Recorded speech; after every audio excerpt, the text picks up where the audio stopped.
ತಾಲೂಕು ಪಂಚಾಯತಿ ಸಭಾಂಗಣದಲ್ಲಿ ಕಾರ್ಯನಿರ್ವಹಣಾಧಿಕಾರಿಗಳು ಶಿವಕುಮಾರಿ ಮೇಡಂ ಅವರ ಸಹಭಾಗಿತ್ವದಲ್ಲಿ ವರ್ಗಾವಣೆಯಾಗಿರುವ ಸಹಾಯಕ ನಿರ್ದೇಶಕರು ಲಕ್ಷ್ಮೀಶ್ ಕಾಮತ್ ಸರ್ ಅವರಿಗೆ ಪಂಚಾಯಿತಿ ಅಭಿವೃದ್ಧಿ ಅಧಿಕಾರಿಗಳು, ತಾಲೂಕು ಪಂಚಾಯಿತಿ ಸಿಬ್ಬಂದಿ ವರ್ಗದ ಹಾಗೂ ಎನ್ಆರ್ಇಜಿ ಎಂಜಿನಿಯರ್ ಕಾರ್ಯದರ್ಶಿಗಳು, ಪಂಚಾಯಿತಿ ಡಿಇಒ, ಬಿಲ್ ಕಲೆಕ್ಟರ್ಗಳು, ಸಿಬ್ಬಂದಿ ವರ್ಗದವರು, ಅಕ್ಷರ ದಾಸೋಹ ಸಿಬ್ಬಂದಿ ವರ್ಗದ ಮೇಡಂ ಅವರು ಹಾಗೂ ಸಹಾಯಕ ನಿರ್ದೇಶಕರು ರಾಮಪ್ಪ, ಲೀಡ್ ಬ್ಯಾಂಕ್ ವತಿಯ ತಾಲೂಕಾ ಸಂಯೋಜಕರು ವೆಂಕಟೇಶ್ ಜಿ ಅವರು ಎಲ್ಲರ ವಿಶ್ವಾಸದಿಂದ ಕಾಮತ್ ಸರ್ ಮಾಡಿರುವ ನೆನಪುಗಳ ಬಗ್ಗೆ ಚರ್ಚಿಸಿ ಎಲ್ಲರ ಒಗ್ಗಟ್ಟಿನ ಜೊತೆಯಲ್ಲಿ ಅವರಿಗೆ ಬೀಳ್ಕೊಡುಗೆ ಸನ್ಮಾನ ಕಾರ್ಯಕ್ರಮ ಹಮ್ಮಿಕೊಂಡು ಶುಭ ಕೋರಿದರು. ಈ ಸಂದರ್ಭದಲ್ಲಿ ಇಒ ಮೇಡಂ ಅವರು ಮಾತನಾಡಿ, ಎಲ್ಲ ಪಂಚಾಯಿತಿಗಳು ಕಂದಾಯ ವಸೂಲಾತಿ ಬಗ್ಗೆ ಕಡಿಮೆ ಇತ್ತು. ಈಗ ಎಲ್ಲ ರೀತಿಯ ಹೆಚ್ಚಿನ ಹಣ ವಸೂಲಾತಿ ಬಗ್ಗೆ ಕಾಮತ್ ಸರ್ ಅವರು ಸಹಕರಿಸಿದರು. ಈಗ ವಸೂಲಾತಿ ಬಗ್ಗೆ ನಮ್ಮ ತಾಲೂಕು ಪಂಚಾಯಿತಿ ಮೊದಲನೇ ಸ್ಥಾನ ಇದೆ ಹಾಗೂ ಆರ್ಟಿಒ ಅರ್ಜಿಗಳ ವಿಚಾರದಲ್ಲಿ ಎಲ್ಲ ರೀತಿಯ ಸಲಹೆ ಸೂಚನೆಗಳು ತಿಳಿಸಿದರು. ಈ ಸಂದರ್ಭದಲ್ಲಿ ಸಹಾಯಕ ನಿರ್ದೇಶಕ ರಾಮಪ್ಪ ಅವರು ಮಾತನಾಡಿ, ಕರ್ತವ್ಯದಲ್ಲಿ ಕೆಲಸ ನಿರ್ವಹಿಸಿದಾಗ ಒಳ್ಳೆಯ ಅಭಿವೃದ್ಧಿ ಸಹಕರಿಸುತ್ತಿದ್ದ ಕಾಮತ್ ಸರ್ ಸರ್ಕಾರದ ಆದೇಶದಿಂದ ವರ್ಗಾವಣೆಯಾಗಿರುವುದು ಕಾಮತ್ ಸರ್ ಅವರಿಗೆ ತಾಲೂಕು ಪಂಚಾಯಿತಿ ಹಾಗೂ ಎಲ್ಲ ಗ್ರಾಮ ಪಂಚಾಯಿತಿಯ ಪಿಡಿಒ ಅವರು ಬೀಳ್ಕೊಡುಗೆ ಸಮಾರಂಭ ಹಮ್ಮಿಕೊಂಡಿದ್ದು, ಈ ಸಮಯದಲ್ಲಿ ಪಿಡಿಒ ಮಂಗಳಮ್ಮ ಮೇಡಂ ಅವರು ಮಾತನಾಡಿ, ಕಾಮತ್ ಸರ್ ವಿಚಾರದಲ್ಲಿ ಒಳ್ಳೆಯ ಸಲಹೆ ಸೂಚನೆಗಳನ್ನು ತಿಳಿಸುತ್ತಾ ನಮ್ಮ ಇಡೀ ಟೀಮ್ ಜಿಲ್ಲಾ ಪಂಚಾಯಿತಿ ಕಚೇರಿಗೆ ಎಲ್ಲ ಕೆಲಸಗಳ ಸಮರ್ಪಕವಾಗಿ ಹೇಳಿ ಮಾಡಿಸಿರುವುದು ಕಾಮತ್ ಸರ್. ಎಲ್ಲ ಜಲಗಾರರ ಗ್ರಾಮ ಪಂಚಾಯಿತಿಯಲ್ಲಿ ಟ್ಯಾಕ್ಸ್ ಹಣ ವಸೂಲಾತಿ ಮಾಡುತ್ತಿರುವುದು ಅವರ ಸಹಕಾರ ಅಗತ್ಯವಾಗಿತ್ತು. ಈ ಸಮಯದಲ್ಲಿ ಪಿಡಿಒ ಚಿನ್ನಪ್ಪ ಅವರು ಮಾತನಾಡಿ, ಕಾಮತ್ ಸರ್ ಕೆಲಸ ಮಾಡುವ ಸಮಯ ಗನ್ಮ್ಯಾನ್ ಇದ್ದ ಹಾಗೆ ಎಲ್ಲರ ಕೈಯಲ್ಲಿ ಕೆಲಸ ಮಾಡುತ್ತಿದ್ದೆ. ಹೀಗೆ ಹಲವಾರು ವಿಚಾರಗಳನ್ನು ತಿಳಿಸಿದರು. ಈ ಸಮಯದಲ್ಲಿ ಪಿಡಿಒ ಶ್ರೀನಿವಾಸ ರೆಡ್ಡಿ ಅವರು ಮಾತನಾಡಿ, ಇಂತಹ ನಿಷ್ಠಾವಂತ ಅಧಿಕಾರಿ ಈ ದಿನ ಬೀಳ್ಕೊಡುಗೆ ಸಮಾರಂಭ ಹಮ್ಮಿಕೊಂಡಿದ್ದು ನೋವಿನ ವಿಚಾರ. ಅವರ ನಿಷ್ಠೆ, ಕರ್ತವ್ಯ ತಿಳಿದುಕೊಳ್ಳಲು ಅವರ ಮಾರ್ಗದರ್ಶನ ಅವಶ್ಯಕತೆ ಇದೆ. ಈ ಸಮಯದಲ್ಲಿ ಪಿಡಿಒ ಕೃಷ್ಣ ಸರ್ ಅವರು ಮಾತನಾಡಿ, ಒಳ್ಳೆಯ ಅಧಿಕಾರಿ ಬಿಟ್ಟುಕೊಡುವುದು ನಷ್ಟವಾಗಿದೆ. ಕಾಮತ್ ಸರ್ ಶಿಲ್ಪಿ ಇದ್ದ ಹಾಗೆ, ಕಂದಾಯ ವಸೂಲಾತಿ, ಬಿಲ್ ಕಲೆಕ್ಟರ್ ಹಾಗೂ ಜಲಗಾರರು ಸಿಂಹ ಸ್ವಪ್ನ ಇದ್ದ ಹಾಗೆ ಎಂಬುದಾಗಿ ತಿಳಿಸಿದರು. ಈ ಸಮಯದಲ್ಲಿ ಪಿಡಿಒ ಮೆಹತಾಜ್ ಮೇಡಂ ಅವರು ಮಾತನಾಡಿ, ಪ್ರತಿಯೊಂದು ಪ್ರೋಗ್ರೆಸ್ ರಾಮಪ್ಪ ಸರ್ ಮತ್ತು ಕಾಮತ್ ಸರ್ ತಾಲೂಕು ಪಂಚಾಯಿತಿಯಲ್ಲಿ ಪಿಲ್ಲರ್ ಇದ್ದ ಹಾಗೆ ಪ್ರತಿಯೊಂದು ವಿಚಾರದಲ್ಲೂ ತಿಳಿಸುತ್ತಿದ್ದರು. ಈ ಸಮಯದಲ್ಲಿ ಪಿಡಿಒ ಮಂಜುನಾಥ ಸ್ವಾಮಿ ಅವರು ಮಾತನಾಡಿ, ನಮ್ಮ ಕೆಲಸ ಮಾಡುವಾಗ ಎಲ್ಲ ರೀತಿಯ ಸಲಹೆ ಸೂಚನೆ, ಮಾರ್ಗದರ್ಶನ ಕಾಮತ್ ಸರ್ ಸಹಕಾರ ನೀಡುತ್ತಿದ್ದರು. ಈ ಬೀಳ್ಕೊಡುಗೆ ಕಾರ್ಯಕ್ರಮಕ್ಕೆ ಬಂದಿರುವ ಎಲ್ಲರಿಗೂ ತಾಲೂಕು ಪಂಚಾಯಿತಿ ವತಿಯಿಂದ ಕೃತಜ್ಞತೆ ವ್ಯಕ್ತಪಡಿಸಿದರು. ಇವರಿಗೆ ನಮ್ಮೆಲ್ಲರ ಪರವಾಗಿ ಈ ಸಂದರ್ಭದಲ್ಲಿ ಈ ಒಂದು ಕಾರ್ಯಕ್ರಮಕ್ಕೆ ನಾನು ಸ್ವಾಗತವನ್ನು ಕೋರ್ತಾ ಇದ್ದೀನಿ. ಈ ಕಾರ್ಯಕ್ರಮದಲ್ಲಿ ಭಾಗವಹಿಸ್ತಾ ಇರುವಂತಹ ಎಲ್ಲ ಪಂಚಾಯತಿ ಅಭಿವೃದ್ಧಿ ಊರ್ ಕಡೆ ಹೋಗ್ತಾ ಇದಾರೆ ಅನ್ನೋದು ಸಂತೋಷ. ಆರೋಗ್ಯ ಬೇರೆ ತುಂಬಾ ಕೆಟ್ಟಿತ್ತು. ಹೌದ್ನೆ. ಇನ್ನೊಂದು ಕಡೆ ಯಾಕೆ ಅಂದ್ರೆ ನಮ್ಮ ಇಡೀ ಟೀಮ್ನೇ DS ಕಡೆಯಿಂದ ಬಯಸಲಿಲ್ಲ ಅವರು. ಅದು ಒಂದು ಸಂತೋಷದ ವಿಷಯ. ಅವರು ಹೆಂಗೆ ಮಿಲಿಟರಿನಲ್ಲಿ ಒಂದು ಸಿಸ್ಟಮ್ ಇಟ್ಟಿದ್ರು ಅದೇ ರೀತಿ ಒಂದು ಸಿಸ್ಟಮ್ ಇಟ್ಕೊಂಡು ಬಂದಿದ್ರು ಅವರು. ಫಸ್ಟ್ ಎಲ್ಲ ಒಂದು PDO ಗ್ರೂಪು, ಆಮೇಲೆ ಸೆಕ್ರೆಟರಿಗಳು SDAಗಳು ಒಂದು ಗ್ರೂಪು, ಏನ ಟ್ಯಾಕ್ಸ್ ಆಗ್ಬೋದು, ಬೇರೆ ಸ್ಕೀಮ್ಸ್ ಆಗ್ಬೋದು ಮಾಡ್ಕೊಂಡು ಬಂದ್ರು. ಗನ್ ಹಿಡಿದು ಈ ಕಡೆ PDO ಕೆಲಸ ಮಾಡೋರು ಯಾರೊಬ್ರೆ ಕಾಮತ್ ಸರ್ ಅವರೊಬ್ರೆ ಅಲ್ವಾ. ನಮ್ಮ ಇದರಲ್ಲಿ ಸಡನ್ ಆಗಿ ಆಗಿದ್ದು ಕಾಮತ್ ಅವರೇ. ಅವಾಗ ನಾನು ಯೂಶಲಾಗಿ ಕಾಮತ್ ಅಂತಿದ್ದಾರೆ ಸರ್ ಅಂತ ಹೇಳ್ಬಿಟ್ಟು ಹೇಳಿದೆ ಅಲ್ಲಿ ನಮ್ಮ ದೊಡ್ಡವರಿಗೆ ಲೀಡರ್ಗೆ. ಅವ್ರು ಎಲ್ಲಿದ್ದಾರೆ ಏನು ಅಂತ ಹೇಳಿ ಎಲ್ಲ ವಿಚಾರ ಬಂದಾಗ ಇಂಥ ಕಡೆ ಇದ್ದಾರೆ ಅಂತ ಹೇಳ್ಬಿಟ್ಟು ಹೇಳಿದ್ ಮಾಡಿದ್ರು. ಮತ್ತೆ ಮುಂದಿನ ಅಂತ ಅವ್ರಿಗೆ ಗೊತ್ತಿದೆ ಬಂದ್ರು. ಅಲ್ಲಿ ಕೂಡ ಒಂದು 6 ತಿಂಗಳ ಕೆಲಸ ಮಾಡಿದ್ರು. ಕೆಲವೊಂದೇನು ಸಣ್ಣ ಪುಟ್ಟ ಚೇಂಜಸ್ ಇದ್ವು, ಅಲ್ಲೇನು ಬದಲಾವಣೆ ಆಗ್ಬೇಕಿತ್ತು ಅದನ್ನ ಮಾಡಿದ್ರು ಖಂಡಿತವಾಗೂ ನನಗೆ ಗೊತ್ತಿದ್ದಂಗೆ. ಅದಾದ ನಂತರ ಮತ್ತೆ ಅಲ್ಲಿ ಇದಾಗಿದ್ದಾಗ ಅವರು ಯಥಾಸ್ಥಿತಿ ನಮ್ಮ ಆಗಿನ ಇದರಲ್ಲಿ ನಮಗೆ ADPR ಪೋಸ್ಟ್ ಖಾಲಿ ಇತ್ತು. ಇಲ್ಲಿ ಬಂದವರು ನಮ್ಮ ತಾಲೂಕ್ ಪಂಚಾಯಿತಿಯಲ್ಲಿ ADPR ಆಗಿ ಸೇರಿಕೊಂಡು, ಅದು ಮುಂದಿನ ಅಂತಂದ್ರೆ ಎಲ್ಲರಿಗೂ ಗೊತ್ತಿರೋ ವಿಚಾರ. ನಮ್ಮ ಶ್ರೀನಿವಾಸಪುರ ತಾಲೂಕಲ್ಲಿ ಮುಖ್ಯವಾಗಿ ಏನಂದ್ರೆ ನಮ್ಗೆ ತೆರಿಗೆ ವಸೂಲಾತಿ ಅಂದ್ರೆ ಎಷ್ಟೊಂದು ಪಂಚಾಯತಿ ತೆರಿಗೆ ವಸೂಲಾತಿ ಬಗ್ಗೆ ಅದ್ರ ಬಗ್ಗೆ ಒಂದು ಕಾನ್ಸೆಪ್ಟ್ ಕಡೆಯಲ್ಲಿ ಇರ್ತಾ ಇದ್ದಿದ್ದು ಟ್ಯಾಕ್ಸ್ ಕಲೆಕ್ಷನ್ಗೆ.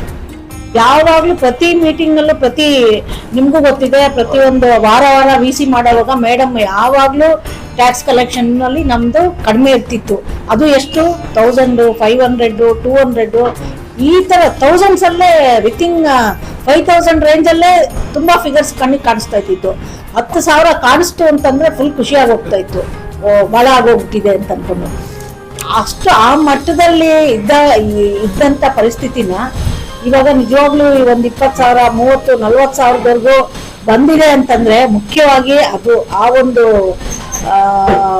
ಒಂದು ಕಾಂಪೊನೆಂಟ್ ಅಲ್ಲಿ ಅದಕ್ಕೆ 100% ಕಾರಣ ಕಾಮತ್ ಅವರ ಒಂದು ಎಫರ್ಟ್ ಅಂತಾನೆ ಹೇಳ್ಬೋದು. ಮೇನ್ರಿಂದಾನು ಸಹ ಯಾಕಂದ್ರೆ ರಿಸೋರ್ಸ್ ಪರ್ಸನ್ ಆಗಿ ಹೋಗ್ತಾ ಇರೋದ್ರಿಂದ ಇದು ಒಳ್ಳೆ ಬೆಳವಣಿಗೆ. ಮುಂದೆ ಕೂಡ ಇನ್ನು 5.5 ವರ್ಷ ತಮ್ಮ ಸೇವೆಯಲ್ಲಿ ಇಂತಹ ಒಂದು ಈಗ ಬರೀ ತಾಲೂಕಿನ ಒಂದು RDPR ನೌಕರರಿಗೆ ಅವರ ಸೇವೆ ಸಿಕ್ತು.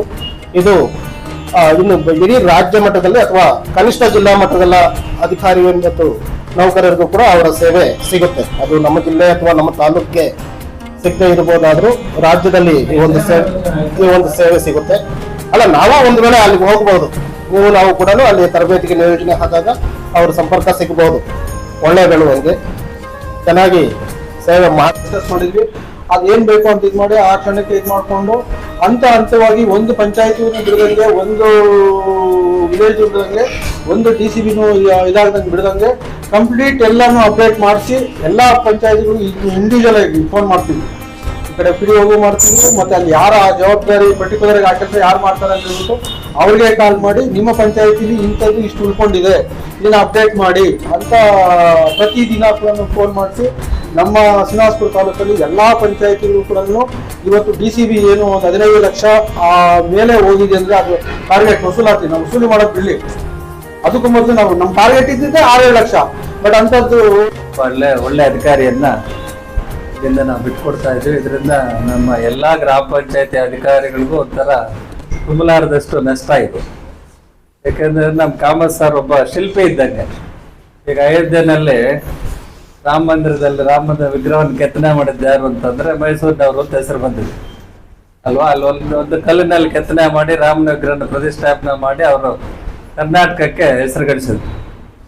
ಅದೇ ರೀತಿ ನಮ್ಮ ಕಾಮತ್ ಸರ್ ಇಲ್ಲಿ ಉಡುಪಿಯಿಂದ ಬಂದು ಕೋಲಾರ ಜಿಲ್ಲೆಯಲ್ಲಿ ನೆಲೆಸಿ ಇಲ್ಲಿ ನಮ್ಮನ್ನೆಲ್ಲ ಕಲ್ಲಲ್ಲಿದ್ದಂಗಿದ್ದು ಕೆತ್ತನೆ ಮಾಡಿ ಮಾಡಿ ಮಾಡಿ ಬಿಲ್ ಕಲೆಕ್ಟರ್ ನಿದ್ದೆಯಲ್ಲಿ ಕನಸಲ್ಲ ಅವರು ನಮ್ಮ ಪಂಚಾಯತ್ ಎಲ್ಲ sir Kamath sir message target ಇದ್ರಲ್ಲ ಸ್ಪಾಲ್ ಸರ್ ವಸೂಲಿ ಅವ್ರು ನಿದ್ದೆಯಲ್ಲಿ ಹುಚ್ಚೋಗಂತ ಇದ್ರು ಬಿಲ್ ಕಲೆಕ್ಟರ್ಸ್ ಅಂತ. ಆ ಮಟ್ಟಕ್ಕೆ ಭಯ ಹಿಡಿಸಿ ಅದೇನ್ ಬರೀ ಮೆಸೇಜ್ ಅಲ್ಲ, DC ಸರ್ ಕೇಳ್ತಾ ಇದಾರೆ, DS ಸರ್ ಕೇಳ್ತಾ ಇದಾರೆ, ಮೇಡಮ್ ನನಗೆ ಕಾರ್ಯದರ್ಶಿ SDAಗಳು ಮತ್ತು ಎಲ್ಲ ಇತರೆ ಸಿಬ್ಬಂದಿಗಳು ಮತ್ತೆ ನರೇಗಾ ಸಿಬ್ಬಂದಿ ಹಾಗೂ NRLM ಸಿಬ್ಬಂದಿ ಕೂಡ ಇಲ್ಲಿ ಹಾಜರಿದ್ದಾರೆ. ನಿಮ್ಮೆಲ್ಲರಿಗೂ ಕೂಡ ಈ ಒಂದು ಬೀಳ್ಕೊಡುಗೆ ಕಾರ್ಯಕ್ರಮಕ್ಕೆ ಸ್ವಾಗತವನ್ನ ಕೋರ್ತಾ ಇದ್ದೀನಿ. ಈ ಒಂದು ಸ್ವಾಗತ ಕಾರ್ಯಕ್ರಮದಲ್ಲಿ ನಮ್ಮ ಈ ಒಂದು ಬೀಳ್ಕೊಡುಗೆ ಕಾರ್ಯಕ್ರಮದಲ್ಲಿ ಮುಂದಿನ ಒಂದು ಹಂತಗಳನ್ನ ನಮ್ಮ ಚಿನ್ನಪ್ಪ ಸರ್ ಅವರು ನಡೆಸ್ಕೊಡ್ಬೇಕಂತ ಅವರಲ್ಲಿ ಕೋರ್ತಾ ಇದ್ದೀವಿ.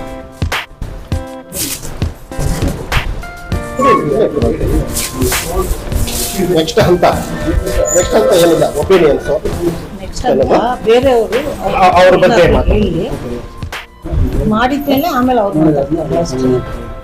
ಹೌದೌದು. ಈಗ ಮಾತಾಡೋರು ನಿಮ್ ಕಡೆಯಿಂದ ಮಾತಾಡೋದು ಮುಗಿದ್ಮೇಲೆ ಮೇಡಮ್ ಅವರು ಮಾತಾಡ್ತಾರೆ. ಅದಾದ್ಮೇಲೆ ಸನ್ಮಾನ ಅವ್ರಿಗೆ ಅವಕಾಶ. ಓಕೆ ಸರಿ, ನಿಮ್ಮ ಅಭಿಪ್ರಾಯಗಳನ್ನ ಹೇಳೋಕೆ ಎಲ್ಲ ರೆಡಿ ಆಗ್ಲೇಬೇಕು, ಇಲ್ಲಾಂದ್ರೆ ಬಿಡೋದಿಲ್ಲ.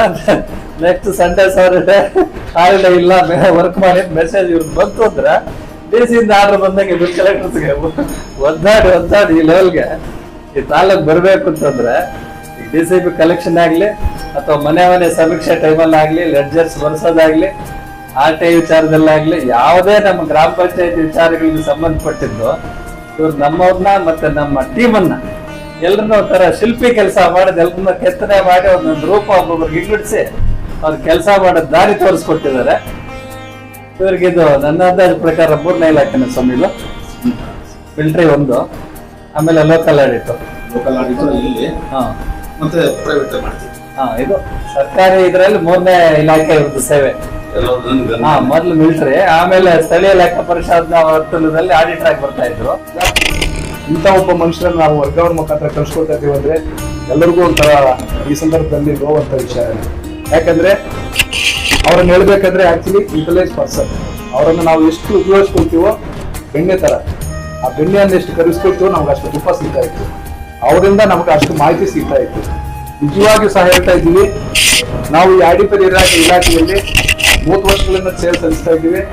ಇದುವರೆಗೂ ಈ ತಾಲೂಕು ಪಂಚಾಯತಿಯಲ್ಲಿ ನಾವು ಇಂಥ ಒಂದು ಅಧಿಕಾರಿಯನ್ನು ಕಂಡಿಲ್ಲ. ಇದು ನಾನು ಹೋಗುವಾಗ ಅವ್ರ ಮುಂದೆ ಹೇಳುವ ಮೆಚ್ಚುವಂತ ಮಾತು. ನಾನು ಅವರ ಮೆಚ್ಚಕ್ಕೆ ಹೇಳ್ತಾ ನನ್ನ ಅನುಭವದ ಮೇಲೆ ಹೇಳ್ತಾ ಇದ್ದೀನಿ. ಯಾಕಂದ್ರೆ ಯಾವುದೇ ವಿಚಾರವಾಗಿ ನಾವೆಷ್ಟೇ ತಿಳಿದಿದ್ರು ನಮಗಿಂತ ಪ್ರಭಾರದಲ್ಲಿ ಕೆಲಸ ನಿರ್ವಹಿಸ್ಕೊಂಡು ಬರ್ತಾ ಇದ್ರು. ಅದು ಯಶಸ್ವಿಯಾಗಿ ನಮ್ಮ ತಾಲೂಕು ಬೇರೆ ತಾಲೂಕುಗಳಿಗೆ ಕಡಿಮೆ ಏನಿಲ್ಲ, ನಾವು ಕಾಂಪಿಟೇಷನ್ ಕೊಡ್ತೀವಿ ಅನ್ನೋ ಮಟ್ಟದಲ್ಲಿ ಅದನ್ನು ಯಶಸ್ವಿಯಾಗಿ ನಿಮ್ಮೆಲ್ಲರ ಸಹಕಾರದಿಂದ ಮುನ್ನಡೆಸ್ಕೊಂಡು ಹೋಗ್ತಾ ಇದ್ರು.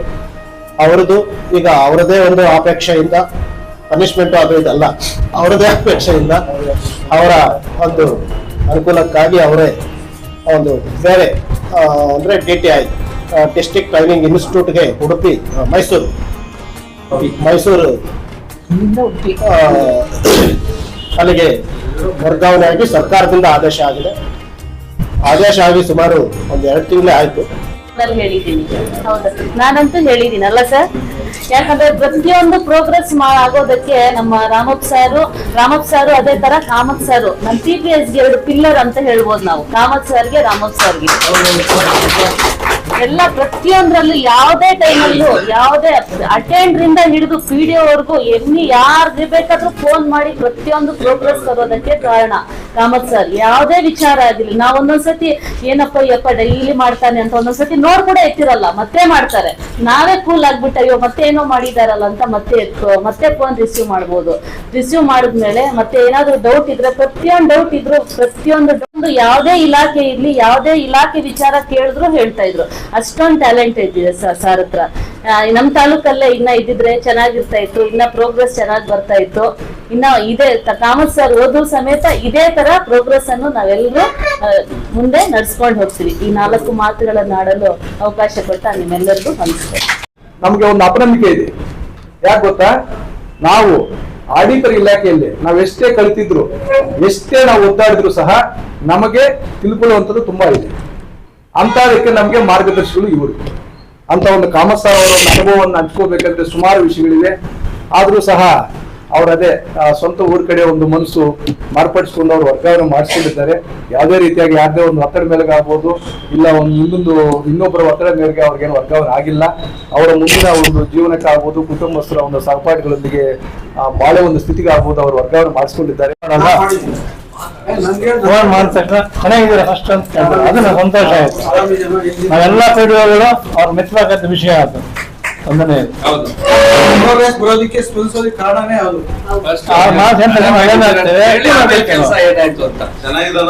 ಪರಿಸ್ಥಿತಿ ಏನಂತ ತಿಳ್ಕೊಂಡು ಆ ಸಿಚುವೇಶನ್ ನಾವು ಹಿಂಗಿದ್ವು ಅಂತ ತಿಳ್ಕೊಂಡು ಮತ್ತೇನೆ ಅವ್ರು ಹೇಳ್ತಾರೆ. ಅಲ್ಲಿ ಹೇಳಿದ ತಕ್ಷಣ ನಮ್ಗೆ ಎಷ್ಟೇ ಕೋಪ ಐತೆ ಕೂಡ ನಾವು ಕೂಲ್ ಆಗ್ಬಿಡ್ತೀವಿ. ನಮ್ಮ ಸಂತೋಷ ಪಡಿಸೋದ್ರ ಪಾಪ ಅವರು ಅಂತ ಹೇಳ್ಬಿಟ್ಟು. ಒಂದು ಎರಡನೇದು, ನಾವೆಲ್ಲ ಪಾಪ ಹೇಳ್ಕೊಡ್ತಾರೆ, ನಾವು ಕೋಪ ಮಾಡ್ಕೊಂಡ್ಬಿಟ್ರೆ ನೀನು ಸುಮ್ಮನೆನಪ್ಪ, ನೀನು ಯಾವಾಗ ಹಂಗೆ ಇದ್ದಾನೆ, ನಿಂಗೆ ಗೊತ್ತಾಗಲ್ಲ, ಅದು ನೀವು ಮಾಡೋದಂತಾನೆ ಮಾಡು, ಯಾವತ್ತಿದ್ರೆ ನಾವು ಮಾಡೋದಂಗಾಗುತ್ತಲ್ಲಪ್ಪ ಅಂತ ಹೇಳ್ಬಿಟ್ಟು ಸಮಾಧಾನ ಮಾಡಿ ಆಮೇಲೆ ವಿಷಯ ಹೇಳ್ತಾರೆ. ಅದರಿಂದ ಅವರು ಇವತ್ತು ಬಿಡುಗಡೆ ಆಗ್ತಾ ಇರೋದು ನಮ್ಗೆ ಸ್ವಲ್ಪ ಬೇಸರ ಆಗ್ತಾ ಇದೆ. ಆದ್ರೆ ಅವ್ರ ಸ್ವಂತ ಊರೋದು, ನಾನು ಸ್ವಂತ ಊರಲ್ಲಿ ಬಂದಿದ್ದೇನೆ, ಅದೇ ಥರ ಅವ್ರಿಗೂ ಸ್ವಂತ ಓದಬೇಕು ಅಂತ ಆಸೆ ಇರುತ್ತೆ. ಅದೇ ಸ್ವಲ್ಪ ದಿವಸ ಕೆಲಸ ಮಾಡಲಿ. ಇದೇ ಥರ ನಮ್ಮ ತಾಲೂಕಿನಲ್ಲಿ ಯಾವ ಹೆಸರು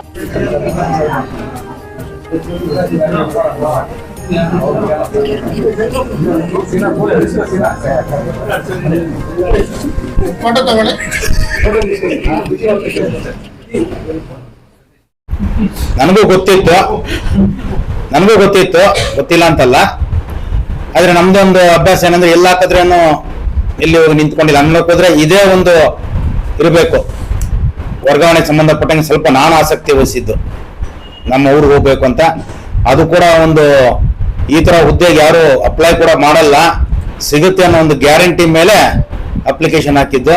ಮೇಡಮ್ ಅವ್ರು ಇದ್ದಾಗೇನೆ ಮುಂದೋಯ್ತು. ಜಿಲ್ಲಾ ಪಂಚಾಯಿತಿಯಲ್ಲೂ ನಮ್ಮ CO ಮೇಡಮ್ ಅವರು ಇದ್ರು, ಅವರು ಕೂಡಲೇ ಒಂದು ಶಿಫಾರಸ್ ಮಾಡಿ ಕಳಿಸಿದ್ರು. ಆಗ ತುಂಬಾ ದಿನ ಹಿಡೀತದು ಬರೋದಕ್ಕೂ, ಆಗುತ್ತೋ ಇಲ್ಲೋ ಹಾಗೇ ಇತ್ತು. ಆಮೇಲೆ ನಮ್ಮ ಇವನ್ ರಿಪೀಟ್ ಆಗಿ 2-3 ಸಾರಿ ಬಂದಾಗ ಅದು ಸ್ವಲ್ಪ ಮನ್ಸಿಗೆ ನಾಟ್ಕೊಳ್ಳುತ್ತೆ. ಸೊ ಆ ಒಂದು ಅಭ್ಯಾಸನ ಅವರು ರೂಢಿ ಮಾಡ್ಕೊಂಡಿದ್ರು. ಅದು ತುಂಬಾ ಪರಿಣಾಮ ಆಗಿದೆ ಅಂತ ನನ್ಗನ್ಸುತ್ತೆ. ಮತ್ತೆ ತುಂಬಾ ಪೇಷನ್ಸ್ ಇದೆ ಅವ್ರಿಗೆ. ಅದು ತುಂಬಾ ಮುಖ್ಯ ಜೀವನದಲ್ಲಿ. ಪರ್ಸನಲ್ ಲೈಫ್ ಆಗ್ಲಿ, ಅಫಿಷಿಯಲ್ ಲೈಫ್ ಆಗ್ಲಿ, ಎಲ್ಲದರಲ್ಲೂ ಪೇಷನ್ಸ್ ಅನ್ನೋದು ತುಂಬಾ ಮುಖ್ಯ. ಆಮೇಲೆ ಒಂದು ಸಿಸ್ಟಮೆಟಿಕ್ ವೇನಲ್ಲಿ ಹೋಗ್ತಾರೆ. ಏನೇ ಮಾಡಿದ್ರು ಅವರೊಂದು ಒಂಥರ ಏನು ಎರಾಬಿರಿ ಮಾಡಕ್ ಹೋಗಲ್ಲ ವರ್ಕ್ನ. ಒಂದು ಸಿಸ್ಟಮೆಟಿಕ್ ವೇನಲ್ಲಿ ಹೋಗ್ತಾರೆ. ಅದಕ್ಕೊಂದು ಉದಾಹರಣೆ, ಅದು ಒಂದೊಂದ್ಸಾರಿ ನಮ್ಗೆ ಒಳ್ಳೇದು ಆಗುತ್ತೆ, ಒಂದೊಂದ್ಸಾರಿ ಕೆಟ್ಟದ್ದು ಆಗುತ್ತೆ. ಒಂದು ಉದಾಹರಣೆ ಹೇಳ್ತೀನಿ ಅದಕ್ಕೆ. ಮೊದಲು ನಮ್ಮ ತಾಲೂಕ್ ಪಂಚಾಯತಿನಲ್ಲಿ RTI ಇದು ನಮ್ಮಲ್ಲಿರುವಂತ ಜನಗಳಲ್ಲಿ, ಟ್ಯಾಕ್ಸ್ ಕಟ್ಟೋ ಅಂತ ಒಂದು ಮನೋಭಾವ ಇರುವಂತ ಜನಗಳಲ್ಲಿ ಮಾಡಿಸಿರೋದು ನಿಜವಾಗ್ಲೂ ಅದೊಂದು ಅದ್ಭುತ ಕಾರ್ಯ ಅಂತ ಅನ್ಕೋಬಹುದು. ಅದಕ್ಕೆ ಏನೆಂದವ್ರಿಗೂ ಇರ್ಲಿ, ಇವರಿದ್ರೆ ಇನ್ನಷ್ಟು ನನಗೆ ಡೆವಲಪ್ಮೆಂಟ್ ಆಗುತ್ತೆ ಅಂತ ಸುಮಾರು ಸಾರಿ ಹೇಳಿದೆ ಅವ್ರಿಗೆ. ಅವ್ರು ಅಲ್ಲಿಗೂ ಇಲ್ಲಿವರೆಗೂ ತಡ್ಕೊಂಡು ಬಂದ್ರು ಪಾಪ.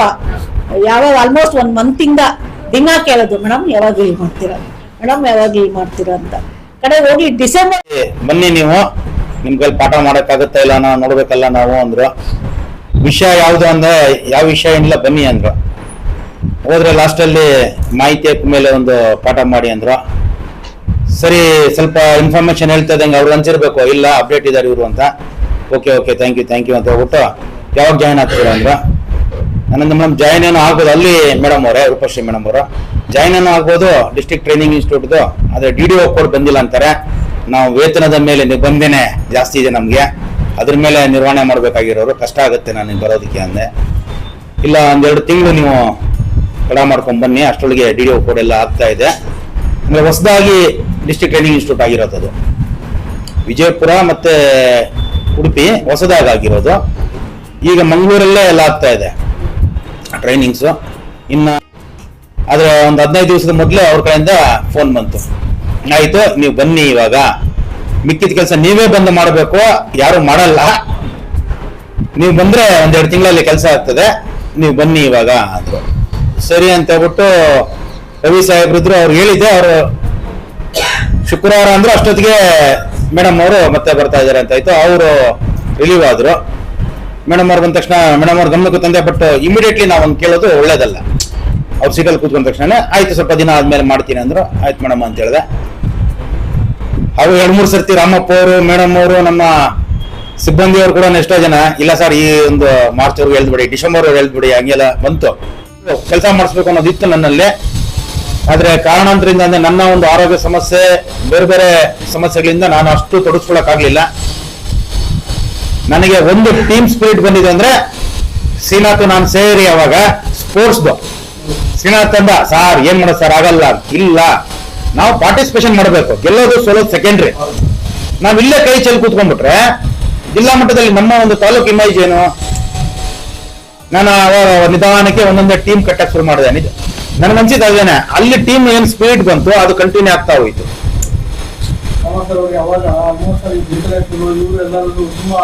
ಸಮಸ್ಯೆ ಇದೆ ಇಲ್ಲಿ, ಹಂಗಂತ ಹೇಳ್ಬಿಟ್ಟು ನಾವು ಅದನ್ನೇ ಮುಂದುವರ್ಸ್ಕೊಂಡು ಹೋಗ್ತೀವಿ ಅಂದ್ರೆ ಆಗಲ್ಲ. ಇವತ್ತಿನ ದಿವಸ ಏನಾಗ್ತದೆ ಹೇಳಿ, 1 click of A button, just ಒಂದ್ ಹಿಂಗೆ ನೋಡಿದ್ರೆ ಆ ಪಂಚಾಯತಿ ಪೂರ್ತಿ ಹಿಸ್ಟ್ರಿ ನಾವೇನ್ ಹೇಳ್ಬೇಕಾಗಿಲ್ಲ, ಜಾತಕ ಅಲ್ಲೇ ಸಿಗ್ತಾ ಇದೆ.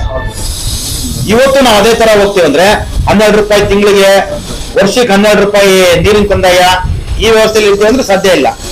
ಅದರಿಂದ ಹೊರಗಡೆ ಬರಲೇಬೇಕು. ಇನ್ನು ಪಂಚಾಯತಿಗೆ ಏನೋ ಅವಕಾಶ ಕೊಡ್ಲಿಲ್ಲ ಈ ಸರ್ತಿ ನಿಯಮ ಮಾಡಿದಾಗ. ನಮ್ಮ ಏನು ಸಬ್ ರಿಜಿಸ್ಟ್ರಾರ್ ವ್ಯಾಲ್ಯೂ ಇದೆ ಅದ್ರ ಮೇಲೆ ಕಡ್ಡಾಯವಾಗಿ ಮಾಡಬೇಕು.